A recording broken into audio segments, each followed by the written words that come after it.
entonces cuál es la salida que voy a tener para poder regularlo, y la velocidad tengo un control realimentado que va a ser la entrada a mi difuso, entonces que me va a decir, bueno, qué es lo que hago entre el acelerador y el freno, ¿ah?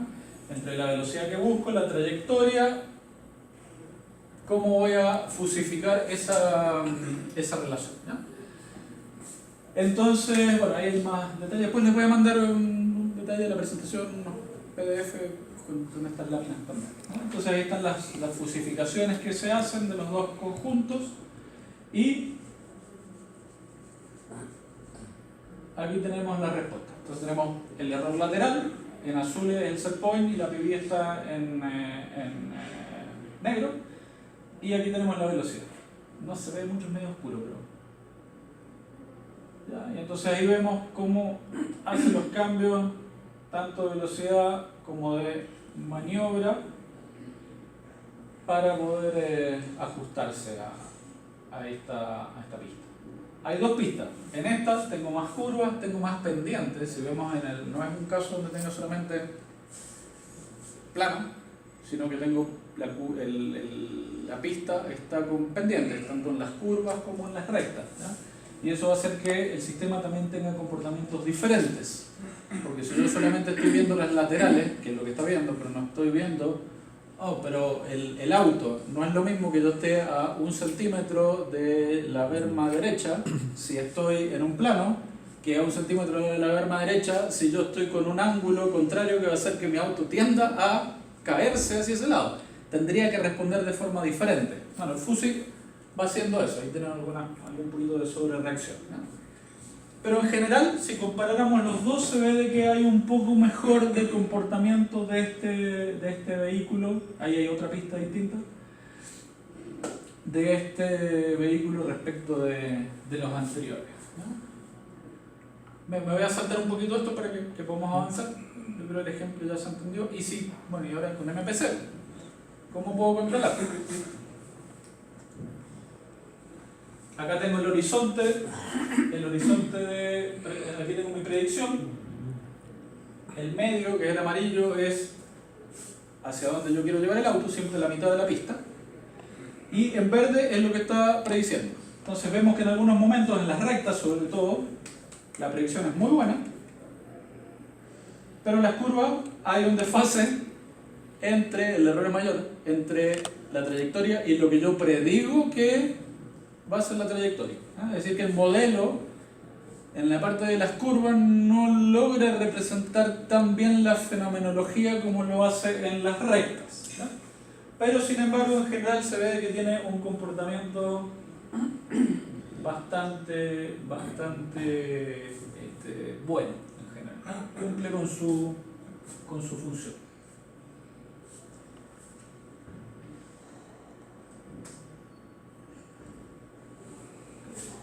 Y si los ponemos a competir, ¿qué pasará? Tengo dos autos, Venga.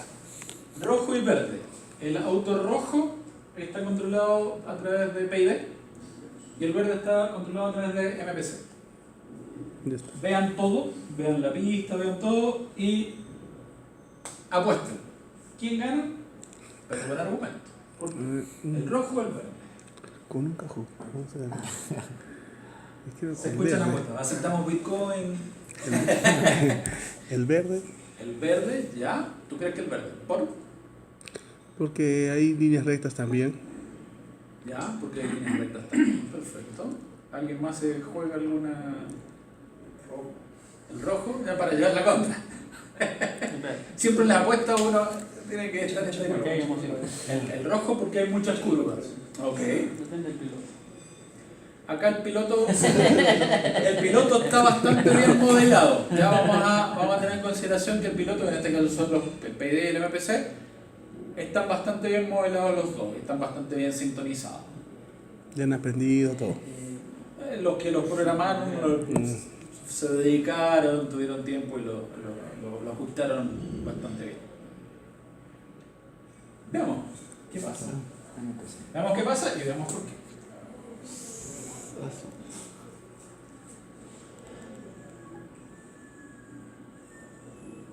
Oh. ¿Ganó el verde? Sí, pues. su velocidad es más... Veamos qué pasa. Hasta acá vemos que están más o menos cabeza a cabeza.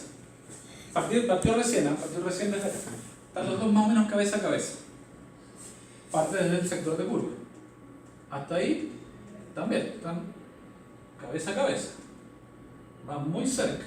De hecho, hasta si vemos el que está controlado con PID, se ajusta mucho mejor a lo que busca, que es estar en el medio de la pista, respecto al MPC, que acá incluso hasta choca con la curva. Hasta ahí vamos más o menos bien. Ahí tuvo una pequeña diferencia. Pero ¿dónde es la gran diferencia? Vean el comportamiento del auto rojo.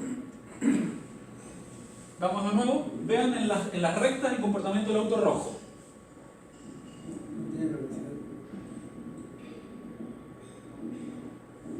¿Qué hizo el auto rojo? Estaba en la recta, está donde tenía que estar. Y pierde velocidad porque está tratando de controlarse. ¿Por qué un pierde? Tiene una pequeña oscilación. Está bastante bien ajustado, pero dijimos, a pesar de que está en la trayectoria, tiene pequeñas oscilaciones. El MPC, ¿qué pasaba cuando estaba en las rectas? En las rectas su ajuste entre el horizonte de predicción y su modelo era muy bueno. Entonces decía, yo no voy a mover nada, ¿para qué voy a mover algo? Si yo entiendo que ahora estoy bien y que en el futuro voy a estar bien. Entonces no muevo nada. Ahora, en las curvas era bastante malo, digamos. En las curvas chocaba. Acá probablemente si se hubiera hecho la pista no con un borde duro, sino que solamente con marcas, quizá el auto verde hubiera derrapado en las curvas, ¿no? Porque entre el valor objetivo, que es tener una trayectoria a la mitad de la pista, y su comportamiento en las curvas, el error era bastante grande, ¿no? La predicción era bastante malita ahí, ¿no? Bueno, esto básicamente hasta acá era también para poner este tema sobre la mesa. ¿Qué pasa con los controles, ¿no? En el mundo industrial tenemos que recordar siempre de que estamos en una base, que son esos tipos de control. Entonces, si vemos así en general, dijimos el control PID, por todo lo que vimos, ¿qué es lo que hace? El control PID me permite tener gobernanza. No más que eso. Me permite tener control. ¿Ya? Yo quiero que esté acá, ok, el PID, ahí le digo que vaya para allá, ok, el PID lo hace. Me da cierta gobernanza. Si no existiera, no tendría gobernanza. Tendría los instrumentos, tendría los operadores en planta. Bueno, ¿y cómo hacen para interactuar con todo eso? No van a ir y no van a abrir las llaves, etc. Ok, están todos estos controles que lo pueden hacer, ¿no? Sin embargo, vimos que su comportamiento no es el ideal, porque no es tan estable. Entonces, cuando yo lo que quiero no es solamente gobernanza, sino lo que quiero es agregar más estabilidad a la respuesta del sistema, bienvenido a MPC, ¿no? Porque como puedo predecir qué es lo que va a pasar, si tengo modelos decentes, ¿no? Voy a poder tener menos sobrereacciones y por lo tanto voy a poder brindar más estabilidad ante los cambios, brindar más estabilidad a mi proceso. Pero si yo lo que necesito además es optimizar el proceso, bienvenido sistema de expertos con lógica difusa, porque son los que van a poder analizar el overall, no solamente aquellas cosas que están modeladas, sino situaciones de emergencia. Oye, pasó tal condición, hay que parar el equipo de inmediato, y eso no tiene una función de transferencia. Eso hay que tomar acciones incluso hasta de lógica dura. Bueno, ¿quién hace todo eso análisis?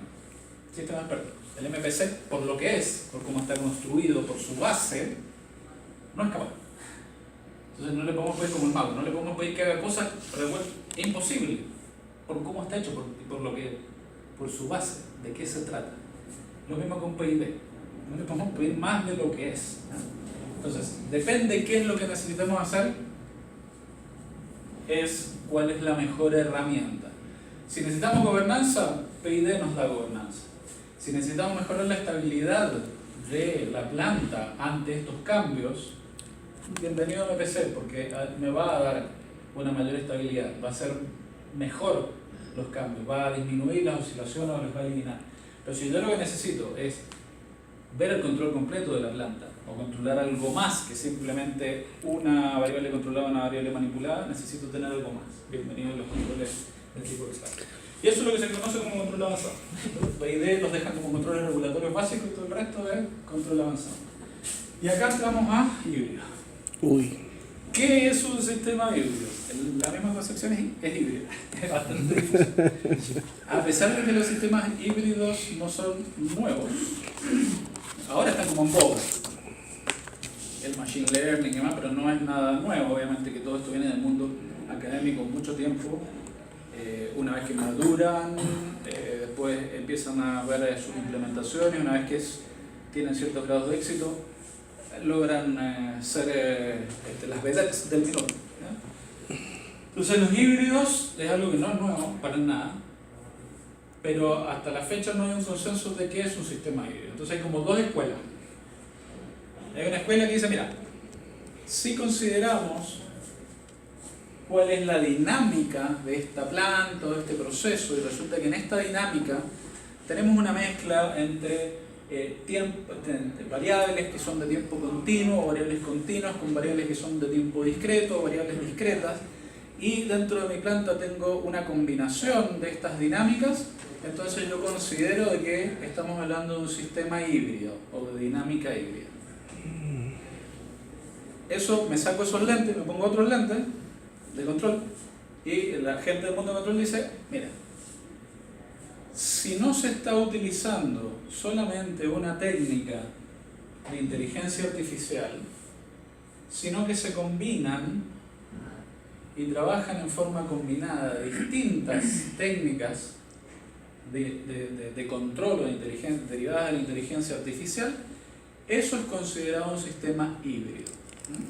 Entonces nosotros, como estamos dentro del mundo del control de los procesos, para nosotros esa es nuestra concepción de que es un sistema híbrido de control. Pero un sistema híbrido de control es un sistema que no es un MPC, no es un sistema experto, no es lógica difusa, sino que es una combinación de todas esas distintas técnicas por sí, ¿no? o ramas de la inteligencia artificial que trabajan en forma combinada. Entonces ahí tengo un sistema que es un sistema híbrido. ¿Okay? Entonces, para nosotros, del mundo de control, un sistema de control híbrido industrial, nuestra concepción son sistemas expertos que trabajan en conjunto con la lógica difusa y con los controles predictivos multivariables.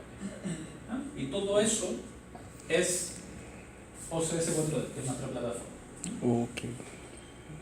Entonces, como a nosotros nos encanta, hay pirámides para todo, hasta para administración, la pirámide que busquen uno encuentra una pirámide. Nosotros como controlistas no podemos ser menos, tenemos nuestra pirámide de control para estar en eso.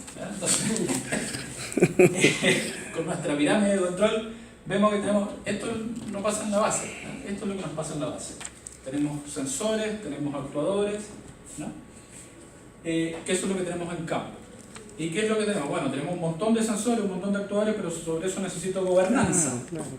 Entonces, ¿cómo hago para darle gobernanza a esto? Entonces, lo típico es lo primero que construyo sobre estos sensores y actuadores es una primera capa de control, que son controles de tipo PID, que lo que me dan es control, justamente, gobernanza. Entonces, esto es lo típico que yo tengo en todas partes. Ahora, vimos que eso tenía un montón de problemas.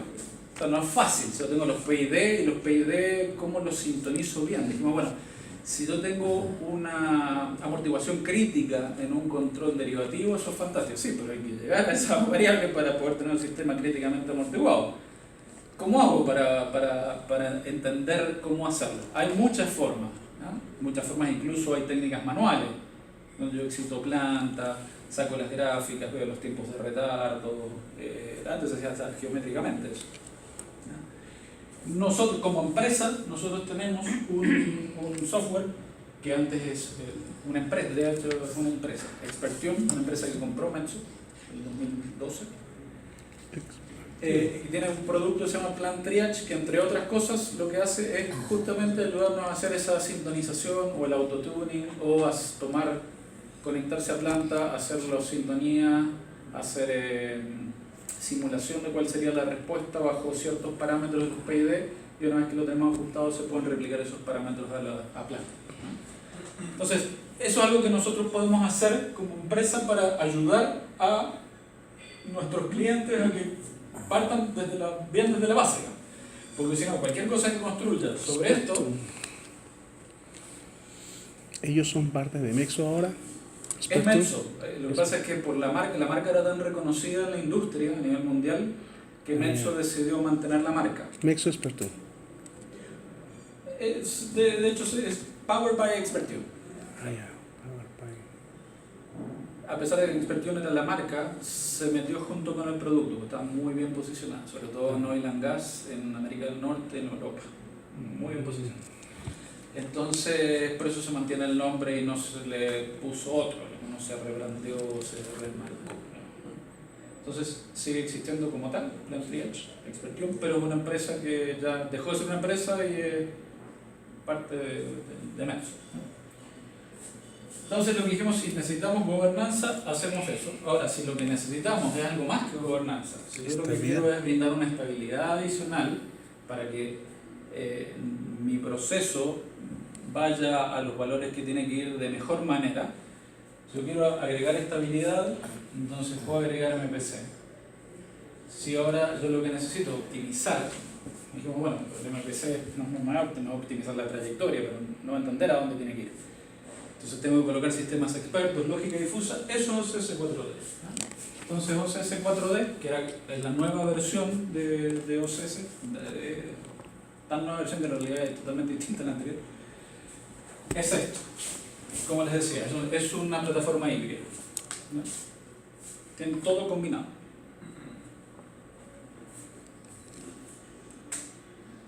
Entonces veamos un caso práctico, ¿no? Para hacerle una bajada más práctica. No está lo de bambas de espesadores, porque en espesadores, como dije, lo que hicimos fue solamente experto con lógica difusa. No colocamos MPC porque la dinámica que tienen los espesadores es una dinámica increíblemente lenta. Entonces, tener oscilaciones en un espesador hay que ser muy ingenioso. Hay que ser muy ingenioso. Entonces, el problema que resuelve el MPC, que es básicamente estabilidad, y no es algo que se dé naturalmente en los espesadores de relave por la misma dinámica que tienen los procesos. Entonces acá entra justamente el trade-off que yo les dije en la realidad. Y de este lado, en la realidad como proveedores. ¿Colocamos MPC o no colocamos MPC? Si yo le digo al cliente, mira, coloquemos MPC también. Primero, ¿me va a estar resolviendo un problema? No, me va a tener una mejor respuesta, pero por sí la dinámica de los espesadores, la verdad que no es problema la estabilidad. Sin embargo, tengo que modelarlo. ¿Y cuál dije que era la característica de los espesadores?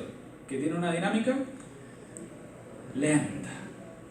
Entonces, si yo tengo que modelar, tengo que excitar la planta lo suficiente en el tiempo para ver cuáles son sus comportamientos para finalmente modelar. Si yo tengo un proceso que tiene una dinámica que es muy lenta, ¿cuánto tiempo voy a tener que dedicar de ingeniería a estar haciendo esas pruebas de escalón? Es decir, básicamente estar manipulando la planta, obtener esas respuestas, es muy largo. Entonces el cliente, esto que no es un problema en sí de los espesadores, por su propia dinámica, el MPC, incorporarlo, además del precio de la licencia, es todo el tiempo adicional de ingeniería que va a requerir para hacer este modelamiento. ¿Es algo que va a pagar? No. Entonces ahí está el trade-off entre, claro, ¿por qué no ponemos MPC a todo? Y porque hay un costo también de hacerlo. Entonces, en este caso, en los espesadores en general, nosotros preferimos no colocarlo, pensando en un bien para el cliente, porque si no sería, yo genero una venta adicional si es que logro vender algo que es más caro y que finalmente no te va a estar realmente resolviendo el problema. Entonces, por eso es que no está ese ejemplo, y acá está un ejemplo que es más amplio, es una flotación donde ahí sí las dinámicas son distintas, donde sí hay más oscilaciones y donde un MPC sí hace más sentido que trabaje junto con sistema experto y lógica difusa, porque lo que estoy buscando no solamente controlar, sino no controlar un equipo en particular, sino controlar el proceso de la flotación. Entonces acá hay un circuito, eso es en Chile, en Collahuasi. Hay dos líneas de molienda sal acá, y de esas dos líneas de molienda sal, en realidad hay más líneas de flotación porque esto fue la primera implementación que hicimos. Con los resultados de esto pues lo ampliaron y decidieron comprarlo para el resto.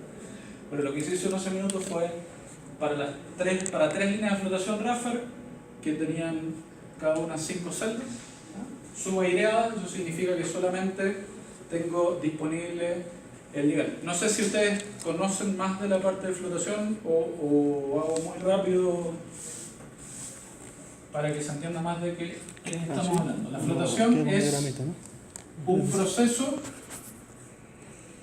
Sí, ¿conocen de flotación? Para no hacerle perder tiempo. Nosotros somos electrónicos de automatización y procesos.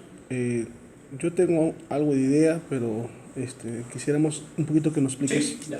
Entonces, básicamente la flotación lo que hace son tanques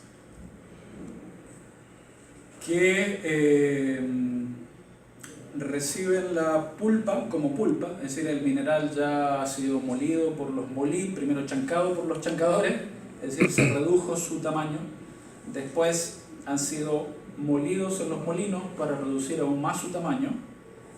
Ahí ya la molienda en general es una molienda de tipo húmeda, se incorpora agua, por lo tanto lo que tengo a la salida ya es una pulpa.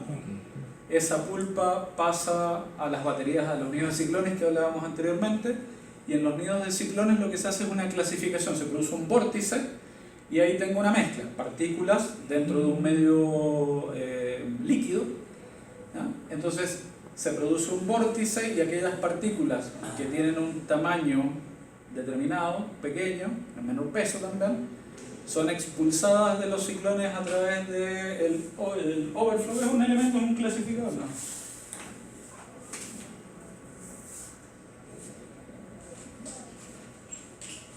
Entonces las partículas que son de un determinado tamaño, más pequeño, salen por el overflow, las partículas son más grandes, finalmente en este vórtice caen y vuelven en general hacia la molienda. Y aquí la molienda va a un cajón y ese cajón con unas bombas se impulsa hacia la batería. Aquellas partículas que tienen tamaño más pequeño salen de esa etapa de molienda y entran en una etapa siguiente que es la etapa de flotación. Y en flotación es donde se produce la recuperación del mineral valioso respecto al mineral que no lo es. Entonces básicamente lo que se busca es ingresa pulpa desde la flotación. Aquí hay no es esto, pero es como un agitador, como concepto es eso, en el cual llega esta pulpa y yo agrego reactivos. Aquí se genera aire, ya sea porque yo inyecte aire o porque entra del mismo impeller, claro. El mismo impeller se producen estas burbujas. Yo coloco reactivos, son productos químicos, para que las partículas que a mí me interesan, por ejemplo, cobre en este caso, se vuelvan hidrófobas. Es decir, al ser hidrófobas le tienen fobia al agua. Entonces, como le tienen fobia al agua, buscan de irse del agua. Y para irse del agua, ¿qué encuentran? Ups, tengo una burbuja que es aire, no es agua. Entonces, me pego a esa burbuja y las burbujas desde el interior del estanque van viajando hasta la superficie con estas partículas de mineral valioso adheridos, de manera tal de que logren salir con la espuma, logren salir de la celda de flotación, y las partículas que no son valiosas, que no es cobre en este caso, que no han sido modificado su comportamiento a través de los reactivos, de los productos químicos, simplemente van a decantar. ¿Ya? Entonces eso es lo que se va por lo que se llaman las colas. ¿Ya? Entonces aquí es donde justamente se produce la separación. En la flotación se produce la separación. Todo lo que hice hasta acá fue simplemente lograr hacer una pulpa para tener todas las partículas tan chiquititas que después las pueda separar entre partículas que tienen valor comercial y las partículas que no tienen valor comercial. Ahora, este proceso no es perfecto. Entonces, eventualmente algunas partículas del mineral valioso no logran adherirse a las burbujas y se van por las colas. Y algunas partículas que no tienen valor comercial igualmente son arrastradas por las burbujas y también salen por el extremo superior de la flotación. ¿Tú eres metalurgista? Sí. Es muy perdona por todas las ordinarieces que he dicho, es muy poco preciso, pero es solamente para tener el marco, una idea. La idea muy general. Te deben haber estado doliendo en la explicación, pero es para entender la idea conceptual solamente. Ok, entonces, ¿hay distintas etapas de flotación? Sí. En una sola celda yo no puedo recibir todo el flujo que estoy teniendo desde la molienda, ¿no? Además que se requiere de que los productos químicos tienen un tiempo de retardo hasta que van haciendo efecto. Hay un tiempo de residencia y toda una serie de cálculos que se hacen para poder decir cuál es el tiempo de residencia que necesito tener de esta pulpa dentro de la etapa de flotación para obtener un determinado valor. Y eso es lo que va a determinar cuántos son los equipos que coloco. Una celda, dos celdas juntas, o 4 celdas, 5 celdas, 7 celdas, 9 celdas. Yo básicamente le estoy dando tiempo de residencia. En este caso, cada línea son 5 celdas, ¿no? Ya que estos se ponen a porque de un conjunto de celdas a la siguiente es por traspaso gravimétrico. Entonces necesito que estén a distintas alturas, ¿no? Entonces, un arreglo 1, 2, 2, 2, 2, 2, 4, son 2, 4, 6, 8, 9 celdas en total. Entonces tengo una, después tengo 2, después tengo 2, 2 y me faltan 2 más. Todo esto es mi etapa de flotación.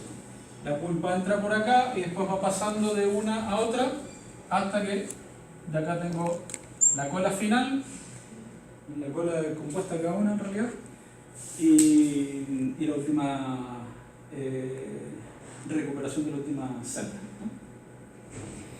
Ahora, acá, como les dije, yo tengo distintas alternativas. O solamente manejo es subaireada, es decir, básicamente lo que está es la atmósfera, ¿no? Y aquí el aire ingresa por diferencias de presión solamente, y con los impellers se producen estas burbujitas. O yo puedo colocar aire, ¿no? Y puedo colocar aire con algunos inyectores que no sea solamente un chorro de aire, sino que forme burbujas a la celda, ¿no? Hay distintas alternativas. En este caso, las celdas son solamente a la atmósfera, son subaireadas, por lo tanto tengo una variable menos de control.